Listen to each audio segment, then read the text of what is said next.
Uh, as always, great to see you and great voice work as always. Thank you. How easy was it to slip right back into Mumble? Pretty easy. I mean, I don't have nearly the challenge that Hank Azaria has or Robin has, really, in the sense that I don't have a voice that I'm doing. It's really just my own voice. And if anything, it was just slightly pitched down to be kind of older and more fatherly, I suppose. But I think jumping back into the world was made so easy just simply by the context of it, working with George Miller again, working with Robin again, and the cast of the Adelis, those amazing comedians. It just felt like kind of a homecoming in a way. We all became such, we became friends and enjoyed working with each other so much in the first one that it just felt very familiar. And it's also so wonderful that you get to all go to Australia.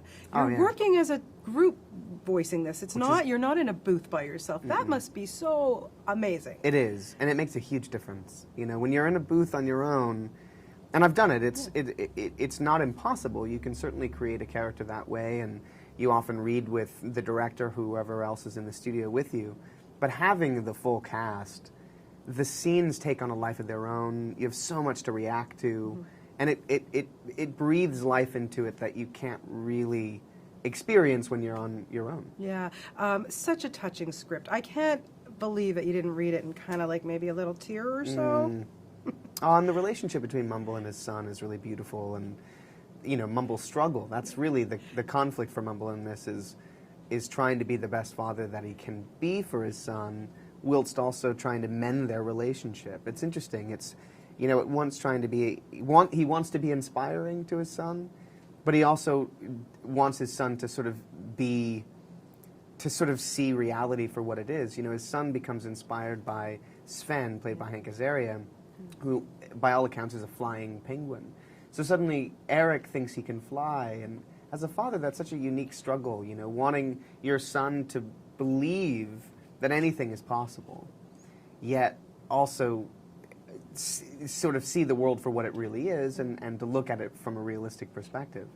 So it's like, keep your dreams alive, but not too, it's an interesting balance. It is an interesting balance. And I was also thinking while I was watching it going, wow, Elijah playing a dad, okay, interesting. But I was thinking, wanted to ask you, what kind of great advice did your parents do to, I guess, or give you to encourage you to be the great guy that you are now?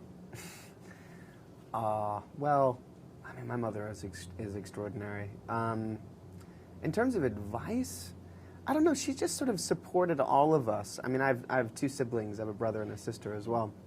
And kind of any ideas or anything that we were inspired by, she always thought it was possible for us to achieve those things.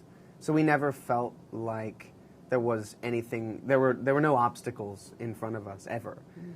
So just sort of full support at anything that we ever wanted to achieve. And I think for me, one of the most important things was just a sense of groundedness and a strong sense of home and family outside of the world of acting. So I grew up in the industry, and she really created a foundation that was far removed from the industry. So I was never defined by what I was doing as an actor. I was defined as a person.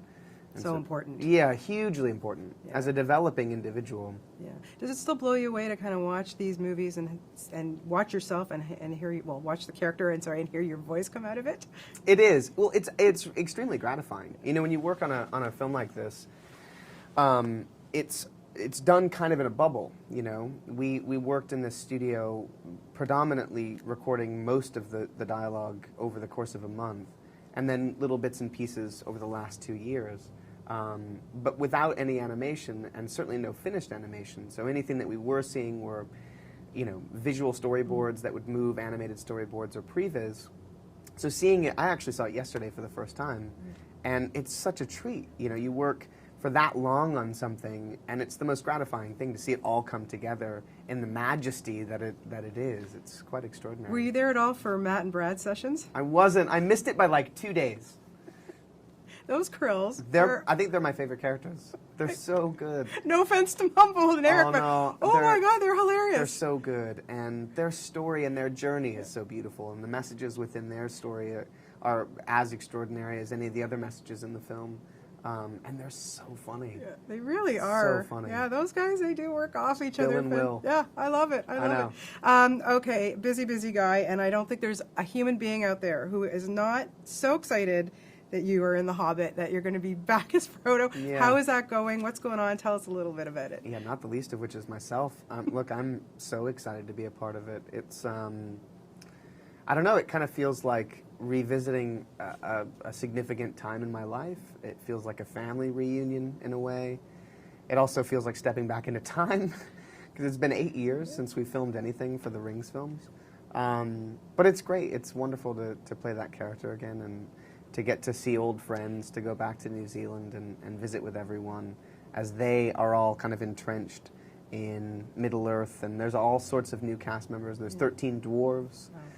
Wow. Bilbo is a young man, played by Martin Freeman, who's extraordinary. It's wonderful. It's great to revisit. It's a lot of fun. But putting the feet back on, seriously? They've been enhanced this time around, so they're not quite the struggle that they were before. I mean, look, they were never that bad to begin with, but they took about an hour and a half to put on, and now they take about 10 minutes. That's awesome. Oh, yeah. Oh, good time saving. Pretty incredible. That's amazing. And they look more realistic. Oh, can't wait. Now, Wilfred, excellent show, Oh, my thanks. friend. We just got it in Canada. We're a little behind because we just got it fixed. Now, how much? And it's been, I hear, renewed.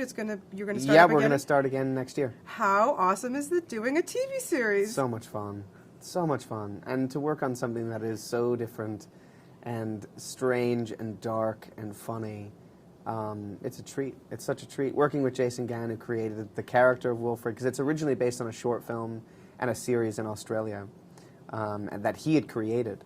So getting a chance to work with him, and that, it's the foundation of the show is that relationship between Ryan and Wilfred.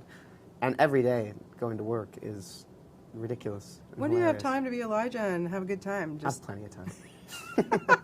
You're such a busy guy. And what's happening with music, too? I know you were doing that with the recording and everything. Yeah, I've got a small label. It's I've been busy, so I have not been focusing on that as much. Been DJing a lot, though. Been doing that a lot this year. Like weddings and bar mitzvahs? Or like I have done a wedding, actually. I've done a couple weddings, funnily enough. Friends' weddings. No, normally, bars, various sort of music spots. Good for you. My God. Well, it is always such a pleasure to talk to you. You're seriously Thanks. one of my favorite people in the world. I really That's do love very you. kind And of you. it's so great to hear you back in this. And I can't wait. I can't wait for The Hobbit, really. Me too. I'm can't psyched. wait. Yeah. Always great to talk to you, Elijah. Thank Thank you so you much. as well. Lovely to see you. Thank you. You Have a too. good day. Thanks, you. you And as I'll well. call you for my